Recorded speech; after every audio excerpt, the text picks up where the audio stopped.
sinh cắn yêu đương quỳ điệu ấy quê quê tặng suy khổ lại cao si căm người không nề đã chăng đông khổ cuốn cho cảm thông qua đâu đi ở châu trên chiều đi thấu châu chim thông để cùng hồ lại em không xuôi quê muôn nét văn tiếng quyền công lý lá nét khô mà hắc cội đi trao yong năm chỉ hay gạt thi ni trong si e khô che mùe em khôn na khăn điều đúng để búa con nghe có yong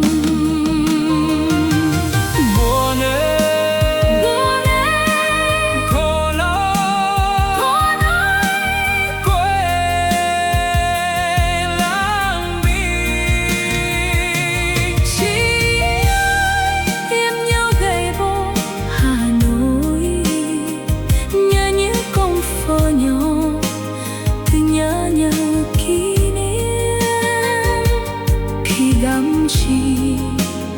em như thấy bình yên chẳng đủ cười em thấy ta một phòng tranh là gặp nhau Sài Gòn xa xôi tình tình nào em thấy gần bồi yêu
thằng nghĩ nu đô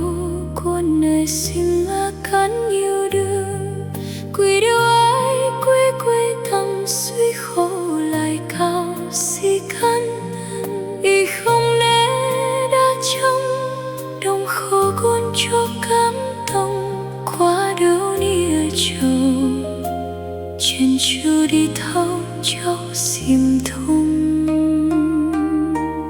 để cùng hồ lại em không xuôi quê muôn nét văn tiêu quyền công lý lá về khu mà ắt cội đi trao lúng năm chỉ hay gạt thi đi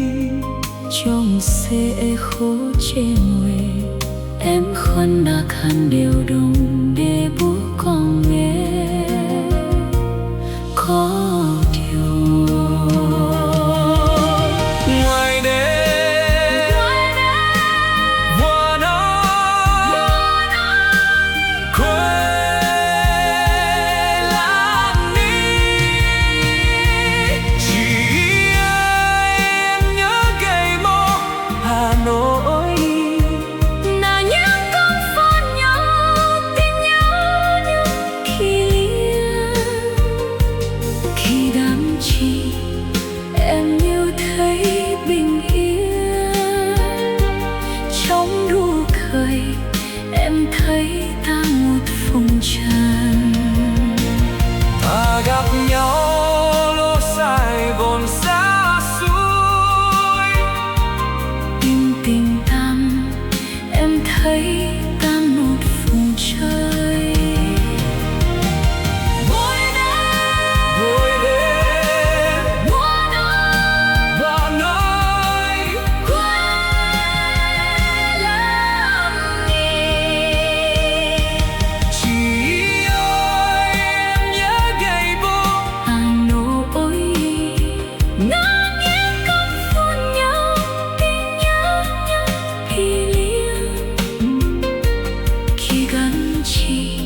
vì không nế đã chăng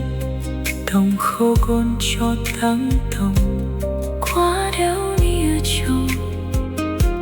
trên chiều đi thâu cho sim thung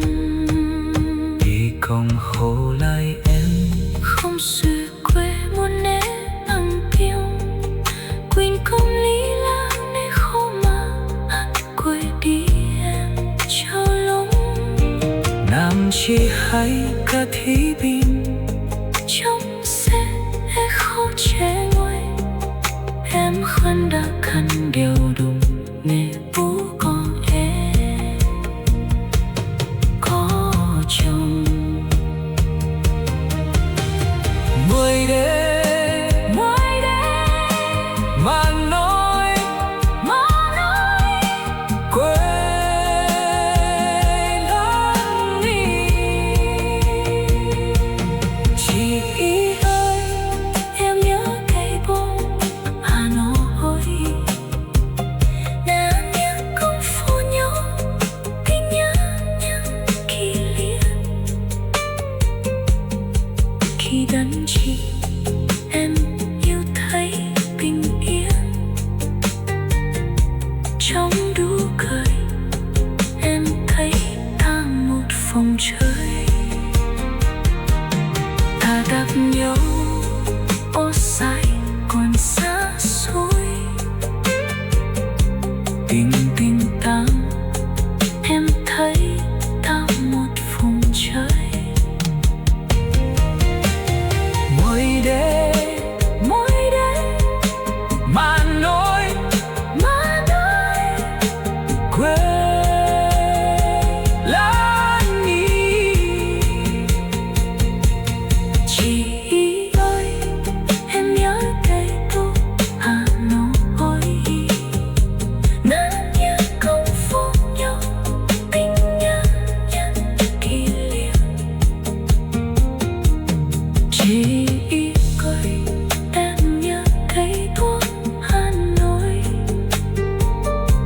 qua đâu nhiều trầu trên chiều đi thâu cho xin thông tàng mê đô đô con mê xin mà gắn yêu đương quý được ai quê quê tâm suy khô lại cao xí cân thì cùng hồ lại em không xuê quê muốn nè quên không lý lắm nè không mà bắt quê đi em chào lâu thằng về đô đô con mẹ xin mà căn yêu đương quý được ai quê quê tâm suy khô lại cao xí công thằng này đâu đâu con mẹ xin mà căn yêu đương quên không lý là mẹ không mà bắt quê đi em trao lòng thằng này đâu đâu con mẹ xin mà căn yêu đương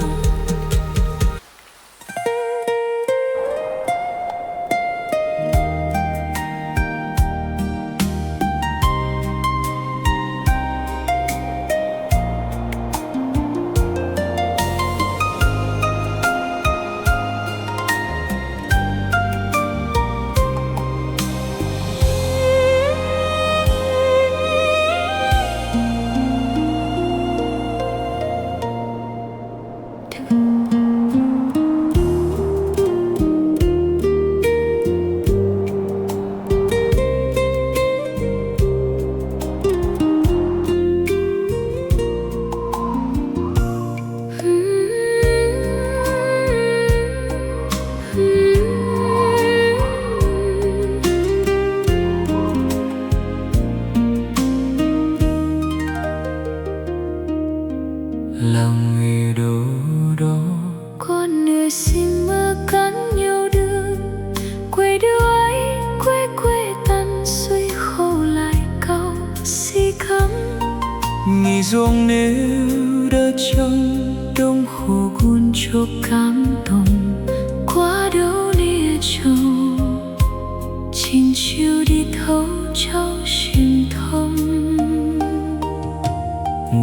còn hồ này anh không xuôi quê muôn nét băng tiêu khuyên con lý la nét khô mà ắt quê đi ai trao lông làm chỉ hay gặp thí bi trong xia e hố chê mùe em khôn na khăn đều đồng nghe búa con nghe con yêu mùa đêm buồn ơi quê lãng đi chỉ nhớ thế bóng Hà Nội nhớ nhớ con phố nhau cần nhớ nhớ kỷ niệm khi găm chìm em yêu thấy bình yên trong nụ cười em thấy ta một vùng trời ta gặp nhau Sài Gòn xa xôi tình tình thầm em thấy ta một vùng trời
đường nhẹ đô hư đô cuốn đời sinh mà cắn yêu đương huy đưa ai quê quê thăm suy hồ lại câu si căm nghỉ tông nêu đất chân đông khổ gôn cho cán tông qua đâu đi ở châu trên châu đi thấu châu xin thôn ghé con hồ lại ăn không xuôi cuối muôn mé ban tiếng quên con lý lao né hồ mà át quê đi em trao lông nâng chỉ hay cả thi bình chiều mùa sẽ khâu chê mùi em khôn na khăn theo đồng mẹ bố con hiền có yêu mùa thế mùa nắng quê lãng đi chỉ ơi em nhớ ghê bon Hà Nội nhớ như con phố nhỏ tình nhớ nhân kỷ niệm khi gắng chi em như thấy bình yên trong nụ cười em thấy thăm một phòng sân thở gặp nhau lâu Sài Gòn xa xôi thêm tình tang em thấy căn bồi yêu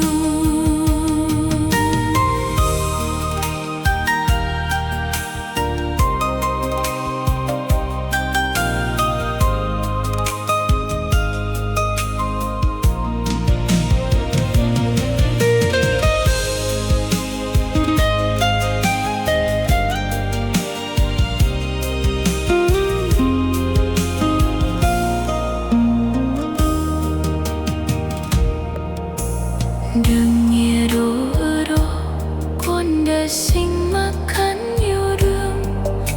đừng yêu